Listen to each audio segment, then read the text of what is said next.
聖經約翰福音4章42節，便對婦人說：現在我們信，不是因為你的話，是我們親自聽見了，知道這真是救世主。當日耶穌基督將撒瑪利亞嘅婦人話俾佢聽嘅時候，撒瑪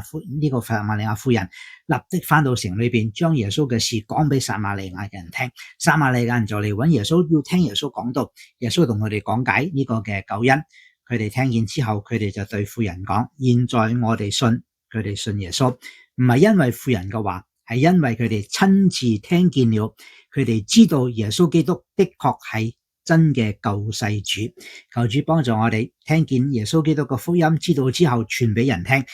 將人帶到神嘅面前，嚟到耶穌嘅面前，要清楚知道耶穌係救世主，真嘅可以將救恩賜俾我哋，信耶穌得永生。我係鄧英善牧師。